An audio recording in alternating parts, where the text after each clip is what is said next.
Ou seja, quando nós lutávamos ali contra o que estava acontecendo, e nem contra o PT, quando a gente lutava só contra o STF, sem o PT ter tanta força como teve agora nos últimos anos, estava todo mundo unido, cara. Canal divulgava canal, as pessoas se uniam e se ajudavam mutuamente, canais de direita divulgavam uns aos outros.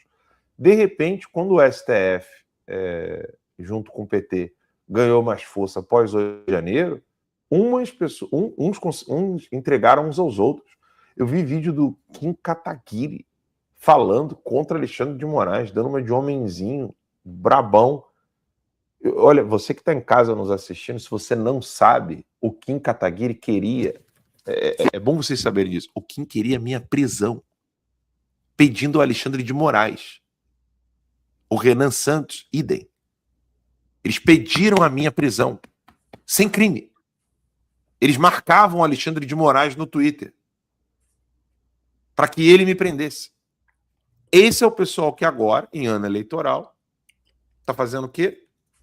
Querendo falar para vocês que eles são contra o STF, que eles são contra Alexandre de Moraes. Agora esse pessoal vai vir com tudo, querendo enganar pessoas que estão chegando agora. Porque o Ramagem já falou isso várias vezes, Ítalo. O que resolve a eleição? Não é o eleitor que está apoiando e nem é o eleitor que está contra. O que resolve a eleição é o silence voters, né? Que são aqueles eleitores silenciosos, é a massa. É o pessoal que não acompanha a política todos os dias, não tem ideia do que está acontecendo e no último instante quer pegar algum tipo de informação ou vai pedir ajuda para um primo ou para um amigo para saber em quem votar, e é exatamente nesse momento que a eleição fica decidida. Talvez você seja mais um desses, homem massa, que não acompanha política, chegou aqui de paraquedas. Eu estou vendo que a audiência está crescendo drasticamente aqui agora, então eu não sei quantos de vocês acompanham a timeline diariamente, ou acompanham a Hora Verde, ou acompanham a Vista Oeste, ou acompanham alguma mídia independente. Inclusive, se você não tem vergonha, tá? Se você chegou agora aqui e não acompanha nenhuma mídia independente, pode inscrever sua dúvida ali. A gente vai ter um prazer de falar com você e conversar com você. Mas se você não sabia quem é Kim Kataguiri, ele não só pediu a minha prisão, ele pediu a prisão das pessoas inocentes. E ele não só fez isso, ele é a pessoa que colaborou com Luciano Ayan para a criação do termo, né, que depois foi cunhado pela imprensa, do tal do gabinete do ódio, para dizer que as pessoas que estavam criticando na internet, elas estavam organizadas, estruturadas, com apoio do aparato estatal, tendo gabinete de deputados envolvidos ali nessa questão toda, como se tudo fosse orquestrado e essas pessoas fossem verdadeiros criminosos querendo fazer golpe de Estado, o que desagou depois na CPMI das fake news, que foi um desastre para eles a minha presença nessa CPMI das fake news, e depois o meu nome inserido, meu nome e o do Terça Livre, inserido no inquérito das fake news. E aí começou, então, o apocalipse para cima da direita, na caneta do Alexandre de Moraes, com as bênçãos do MBL, com as bênçãos do Kim Kataguiri e do Renan Santos. Então, se você em casa não sabia disso, essa explicação do Ítalo, desculpa dar essa volta toda, Ítalo, mas era bom explicar isso para o pessoal. Muita gente não sabe, mas isso que o Ítalo acabou de explicar do Andrew Lobachevsky se você percebe claramente como que esse negócio de entregar os amigos, entregar pessoas que você sabe que são inocentes, está descrito no livro do Andrew Lobachevsky. O nome do livro chama-se Ponerologia, Psicopatas no Poder. Esse livro que está aqui na tela para que vocês possam ver. Esse é o livro, com o prefácio do professor Olavo de Carvalho. Esse livro explica o que esse pessoal estava fazendo. Então não deixe de acompanhar aqui na timeline, durante esse período eleitoral, mais ainda, se você estava vindo assim de vez em quando, você está até sem entender por que a gente está aqui em Dallas nesse exato momento, no hotel Eu e Ramagem, não sabe por que a gente está aqui, está na correria, você não está conseguindo acompanhar tudo, seja pelo Spotify, seja pelo X, ou você não está inscrito ainda no canal novo, que é o canal TL TV, tudo junto, você ainda está inscrito no canal da Timeline, está chegando aqui meio desavisado, Você precisa entender o que esse pessoal está fazendo. Porque em ano eleitoral, eles vão chegar dizendo para vocês que eles estão lutando contra Alexandre de Moraes, contra a ditadura, contra a tirania, contra o Lula. Sendo que o Kim Kataguiri se uniu com o PT para pedir o impeachment do Alexandre de Moraes e ainda colocava o nome das pessoas no Twitter, marcando o Alexandre de Moraes para que elas fossem presas, encarceradas. Então é bom que vocês saibam disso. É ano eleitoral. É bom a gente falar disso, então desculpa interromper teu raciocínio com Vamos lá. relação ao Cara, numerologia. eu queria mostrar aqui para vocês. Tem um negócio que eu compartilhei aqui. Se vocês puderem compartilhar minha tela aqui. Aqui, pronto. Ele já está fazendo isso, tá? Aqui em Kataguiri colocando aqui, não tenho medo de ninguém. Kataguiri quer convocar cunhada de Moraes à CPMI do INSS. Aí tem um rapaz aqui, um perfil aqui, o Maverick Joker, que deu uma lapada fenomenal. Falou assim, ó, não tenho medo de ninguém. Sabe qual é o problema dessa frase, Kim? Não é que ela seja mentira, é que ela chega tarde demais para ser levada a sério por qualquer pessoa que tenha acompanhado a sequência dos últimos atos dos últimos anos, dos seus atos dos últimos anos. Coragem tem um componente que nenhum marqueteiro consegue fabricar e nenhum grito em caixa alta consegue simular: o relógio. E o relógio é implacável. Em 29, enfim, aí começa, né, começa escrevendo, mas é exatamente isso. A coragem, meus amigos. Vou até Não, tirar é aqui, bom ler, eu não pode ler tenho o aí. texto todo, acho que vale a pena. Posso ter, eu vou compartilhar a tela de novo aqui, eu vou ler com detalhes aqui, ele sistematiza bem aqui as informações. Compartilha isso, pronto. É, em 29, deixa eu aumentar a tela aqui. Em 29 de agosto de 2019, está registrado nos anais da Câmara dos Deputados, você subiu à tribuna e disse com a própria boca, abre aspas, foi aprovado um destaque de minha autoria que basicamente derruba um veto parcial do presidente da República, fecha aspas. O destaque que você apresentou junto com o líder do DEM viabilizou a votação em separado que derrubou o veto à Lei 13.884 por 326 votos a 84, criando pena de 2 a 8 anos por denunciação caluniosa eleitoral, o dobro do homicídio culposo. Você, aqui, Kim, né? Você colocou nas mãos do sistema jurídico brasileiro um instrumento punitivo contra quem denuncia e depois assistiu em silêncio enquanto o mesmo sistema usava instrumentos punitivos cada vez mais brutais contra jornalistas, contra influenciadores, contra cidadãos comuns que ousavam questionar o poder. Não estou dizendo que a lei era idêntica ao inquérito das fake news. Estou dizendo que você demonstrou com esse ato que a sua inclinação natural nunca foi proteger quem fala. Foi punir quem fala errado segundo critérios que o próprio Estado define. E essa inclinação explica tudo o que veio depois. Enquanto Moraes derrubava canais, censurava jornalistas e transformava inquérito sigiloso em instrumento de perseguição pessoal, você estava ocupado se autodeclarando de direita antibolsonarista, como se isso fosse medalha de honra e não confissão pública de que o seu inimigo principal nunca foi o sistema que perseguia, era quem incomodava a sua marca política dentro da direita.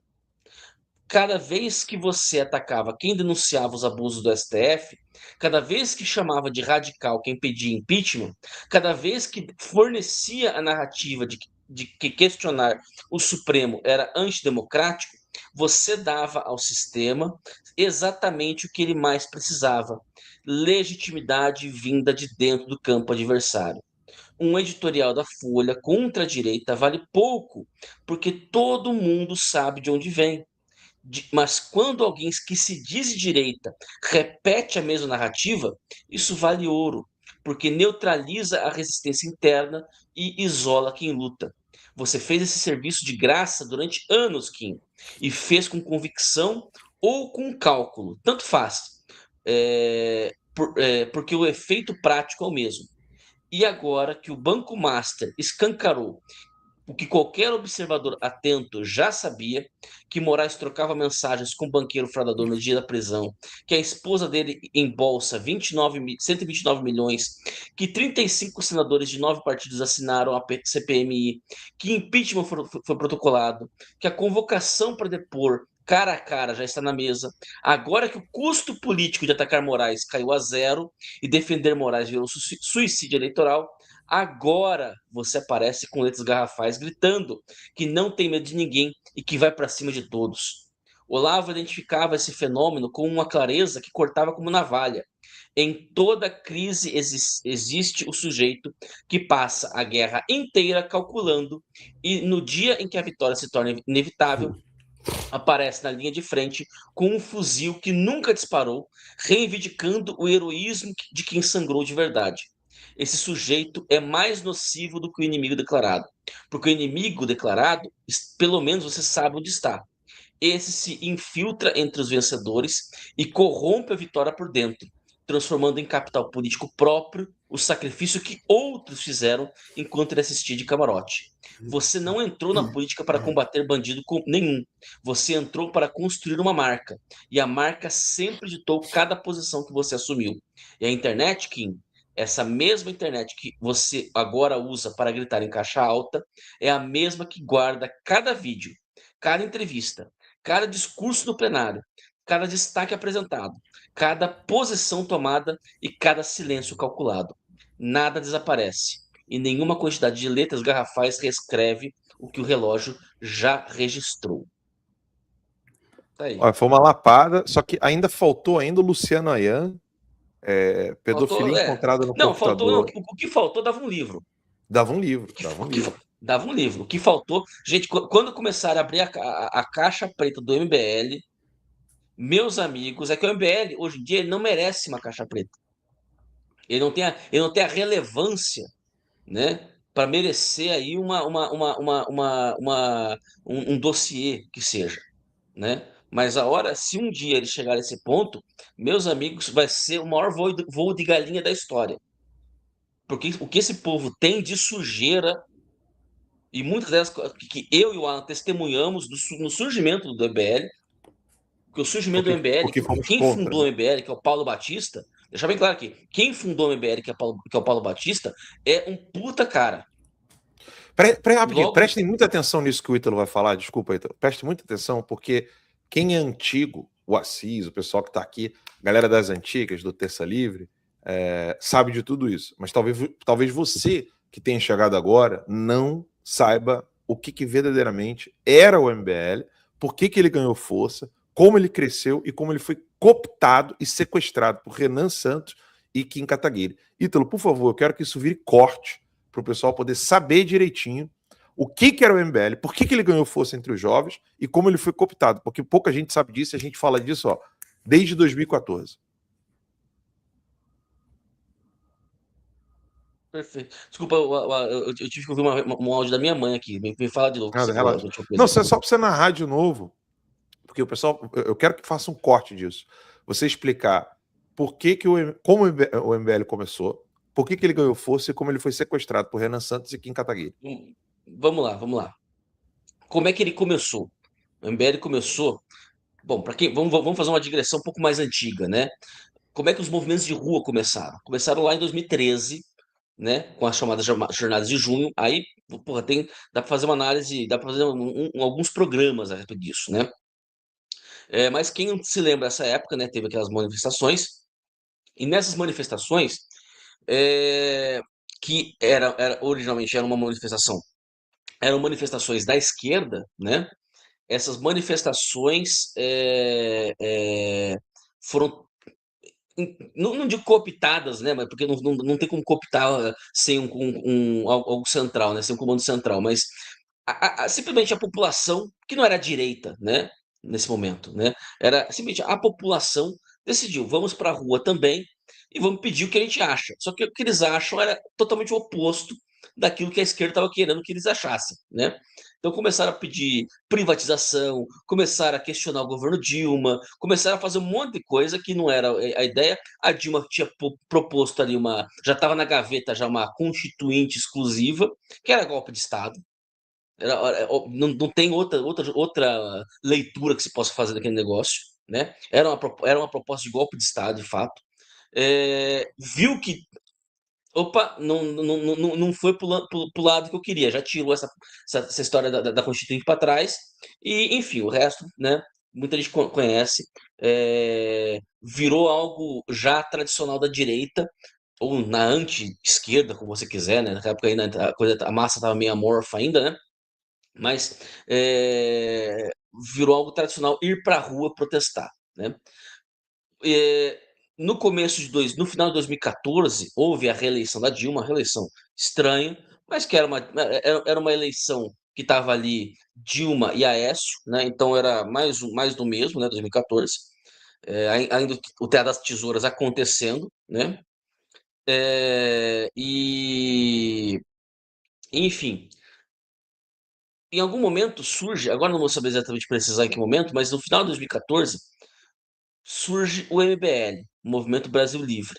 Nessa época, o Kim Kataguiri ele era um personagem da internet, né? Ele tinha o canal dele, é, ele fazia alguns hangouts, fez até colava algumas vezes, né?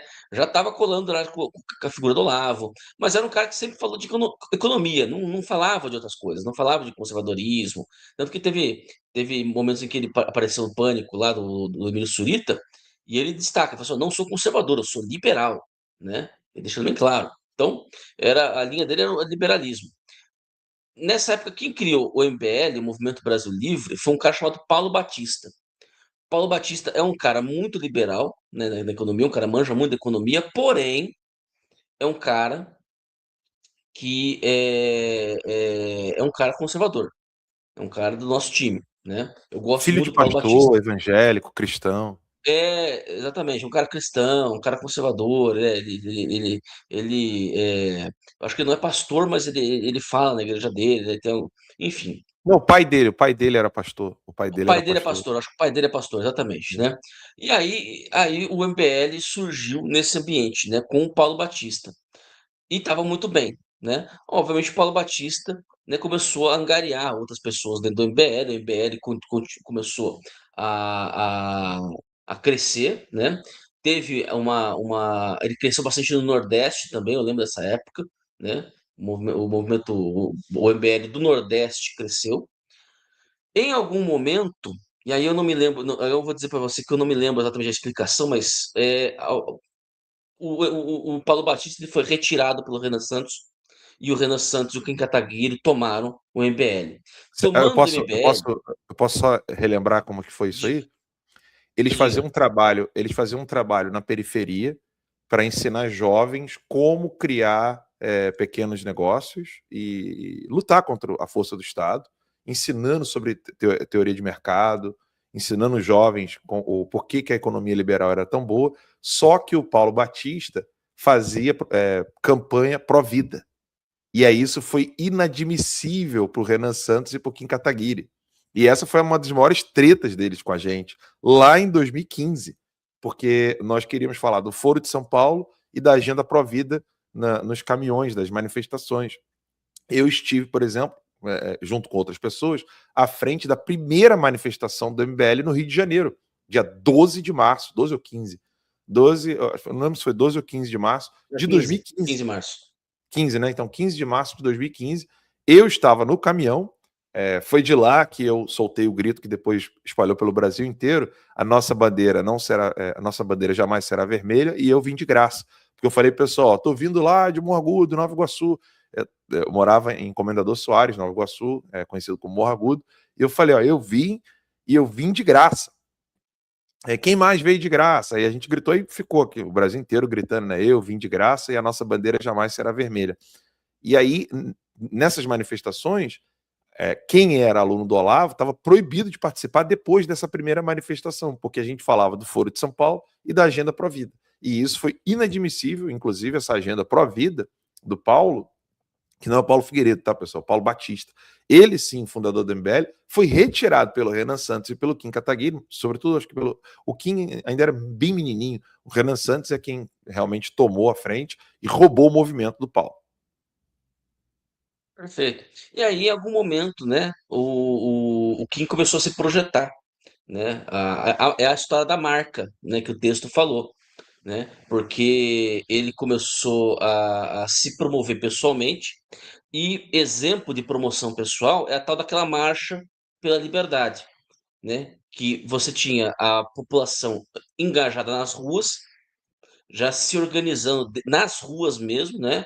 Mudando o eixo, obrigando os políticos a irem até São Paulo e Rio de Janeiro, né? O que eles fazem? Eles desmobilizam essa estrutura toda, desmobilizam a população que estava se engajando fim de semana após fim de semana para manter uma manifestação permanente, e eles começam a marchar e a pé até Brasília, se promovendo pessoalmente, né? Uma promoção pessoal, para chegar lá e fazer o quê? Entregar um pedidinho de impeachment pro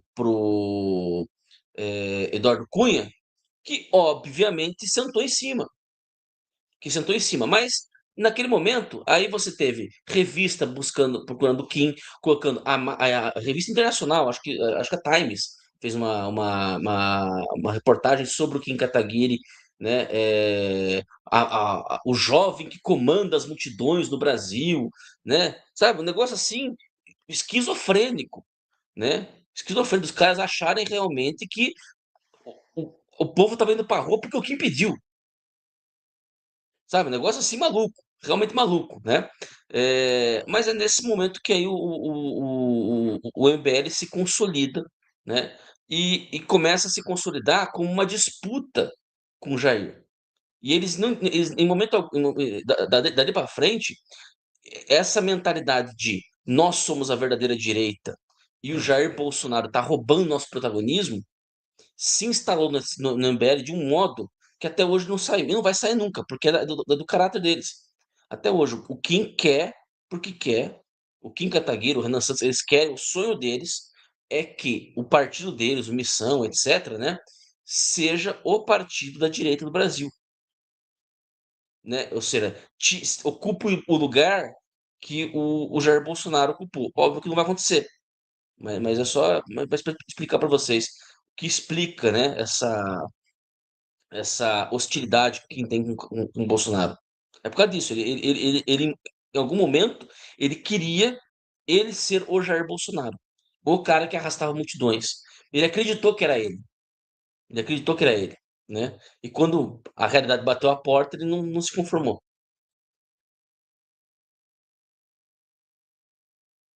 Olha lá. É importante trazer Você tá esses mudo. fatos Aí. históricos. É importante trazer esses fatos históricos, Ítalo, porque muita gente nova não sabe disso. Então comentem aí se você lembra disso, né? Se vocês sabiam disso.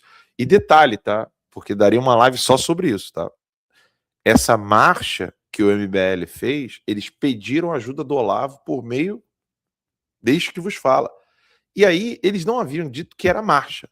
Eles falaram que iam ficar 14 dias ininterruptos nas ruas fazendo protesto. E aí eu falei, pô, então aí agora, aí sim, agora o Olavo estava introduzindo a população ao tema do Gene Sharp, e aí eu falei assim, professor, eles falaram para mim que querem fazer 14 dias de manifestação ininterrupta.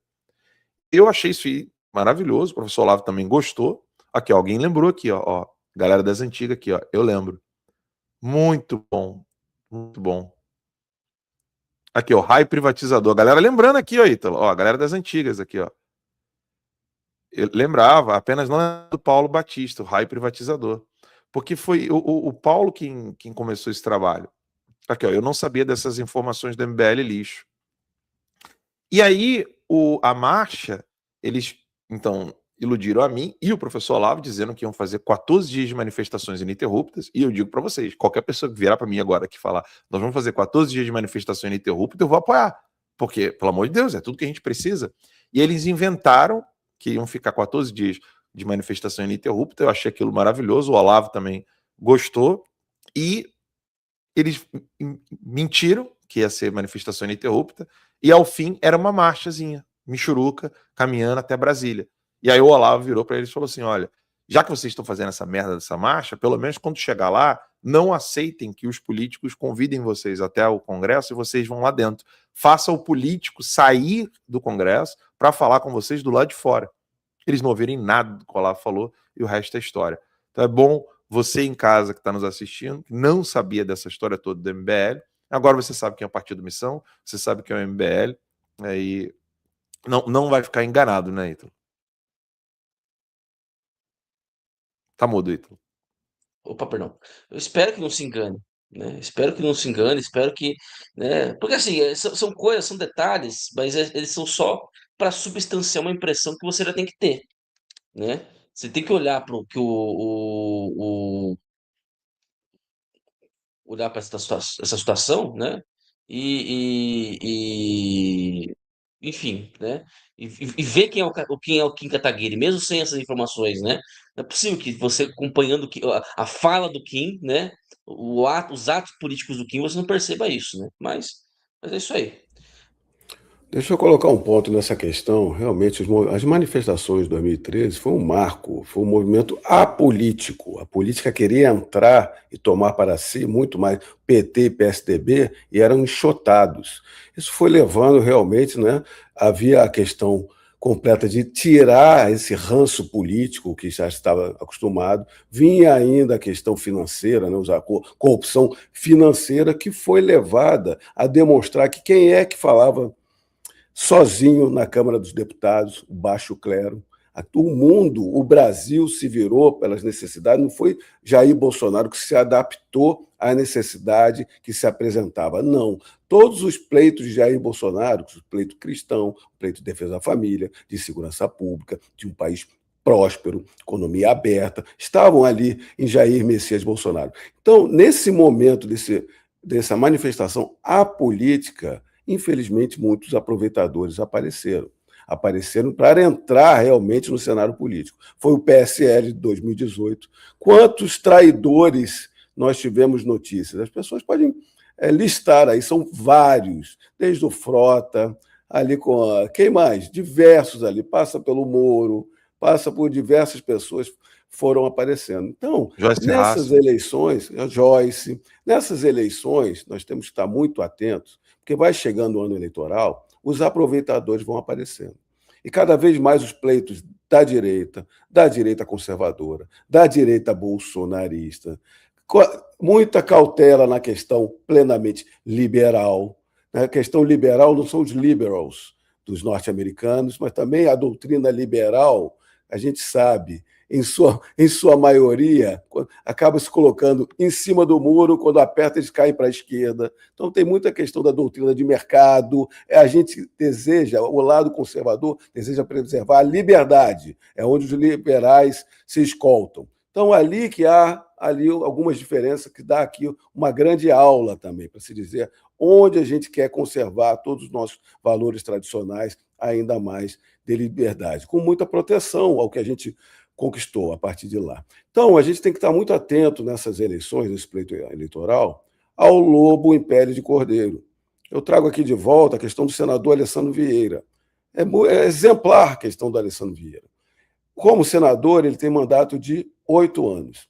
Então, ele se elegeu em 2018. Agora que ele volta, no último ano dos 8 anos, ele volta ao pleito eleitoral. Ele se elegeu do lado do Bolsonaro, com a pauta de segurança pública, vindo das forças de segurança. Logo em seguida, traiu Jair Messias Bolsonaro. Em 2022, estava apoiando o Lula. E agora, no final desse mandato, Alessandro Vieira, que é o senador do Sergipe, foi ele o relator do PL das fake news, o PL da censura, pelo Senado, que chegou na Câmara, pelo movimento dos parlamentares, das redes, dos independentes, que a gente conseguiu alertar a população que aquele PL só estava beneficiando a tirania, a ditadura, regulamentar as redes sociais. É dele. Toda a perseguição para cima do Felipe Martins, na pandemia, o Covid, contra o governo Bolsonaro, Alessandro Vieira estava ali. Agora ele vem no final do mandato, numa CPI de combate a crime organizado, querer demonstrar que está contra o STF, que está pelos pleitos de segurança pública, esse tipo de pessoa. São diversos aqui que você tem que tomar muito cuidado, porque os incautos não estarão. Como a gente sempre fala aqui, A massa, uns 30%, 40% que está ali no meio, vai decidir as eleições. Para presidente da República e para os outros cargos também, para o Senado Federal. São pessoas que não são atentas com o que acontece na política, que não sabem o histórico dessas pessoas, o que fizeram lá atrás, a traição, o ego, o culto à personalidade, realmente dão facada nas costas das pessoas e chegam no pleito eleitoral se dizendo de direita, se dizendo de direita conservadora, se dizendo, inclusive, bolsonarista no âmbito de um pleito eleitoral. Então, a gente vai ter que ter muito cuidado nesse ano eleitoral.